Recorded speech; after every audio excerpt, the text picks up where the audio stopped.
In this video, we're going to talk about one exercise you should not be doing if you have hunchback posture. I'm Matt Chu from Upright Health, where we help you move beyond your limitations so you can live with confidence. Be sure to check out the description box for other hunchback videos, as well as a link to our program, The Hunchback Fix, which will help you fix your hunchback quickly. When you are randomly wandering through the internet looking for answers for your hunchback posture, you come across a ton of different exercises that all seem to be doing different things, and it can be really hard to make sense of what the heck is going on. So in this video, I just want to cover one really common exercise that people do for spinal health that's really good as an exercise in general, but for you as somebody with hunchback posture, you probably should not be focusing on. The exercise we're talking about today is the cat-cow, which is a really popular sequence of poses in yoga. In this exercise, you're basically on your hands and knees, and you're pushing your spine up towards the ceiling and then dropping your spine down towards the floor. This motion with your spine is called flexion. This motion with your spine is called extension. Now, if you have hunchback posture, your thoracic spine is already really good at going into flexion. Your lumbar spine maybe not, but the upper back, the thoracic spine here, is really good at going into flexion. So you don't want to encourage more flexion. So a lot of times you'll see people say, oh yeah, if you do spinal exercises like cat-cow, it's gonna help you with your hunchback.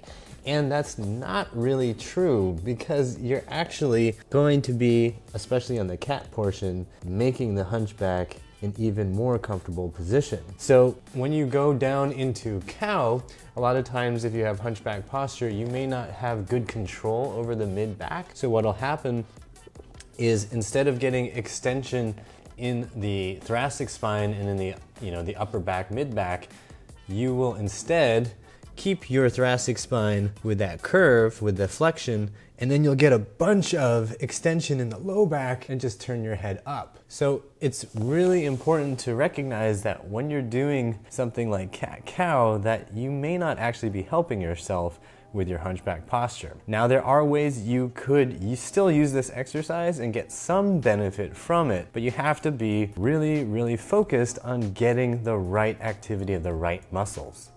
So, for example, if you wanted to do the cat-cow still, number one thing you want to think about is that you don't want to keep pushing up into flexion, right? If you keep pushing up into flexion, you're going to make the hunchback more hunchy. So you could just use the cat-cow as a little bit of a warm-up, just kind of moving your spine, getting those muscles to do something, but not pushing into cat a ton. How do we make the cow more about thoracic extension? To do that, we will need to modify it so you're not really going through the whole position in the same way somebody normally would. So normally you're trying to get your chest and your belly down towards the floor and then head up. The problem again is that you're probably gonna get way too much of your extension here and then nothing up here. So to adjust that, we're gonna minimize what you get from the low back and then maximize what you get from the upper back and the mid back. So what you can do is rock your hips back. This makes it really difficult for your lumbar spine to give you extension. And then you can focus on lifting your head and neck up towards the ceiling, trying to feel the muscles between the shoulder blades along the spine, pulling and working to get your head and neck up towards the ceiling. It doesn't look like the cow anymore. In fact, often gets called the kneeling sphinx, or whatever other cool name you can come up for it. If you have a cool name, you can leave that in the comment section down below. Okay, so we minimize that lower back extension and we keep looking up towards the ceiling. And then as you get better and better at that, you could just go back to the normal cow position and keep control over the low back and keep working on getting upper back extension.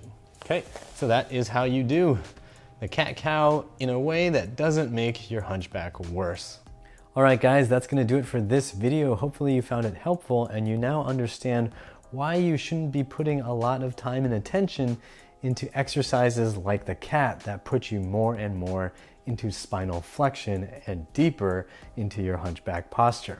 If you'd like more ideas for helping yourself fix your hunchback posture, be sure to check out the description box for helpful videos and a link to the Hunchback Fix, which is our paid program to help you fix your hunchback quickly. If you liked this video, be sure to click the like button and share this video with somebody who has hunchback posture. And since you liked the video and you shared it with somebody, you might as well subscribe to the Upright Health YouTube channel so you don't miss out on any of our future hunchback videos. As always, I hope you remember that pain sucks. Life shouldn't.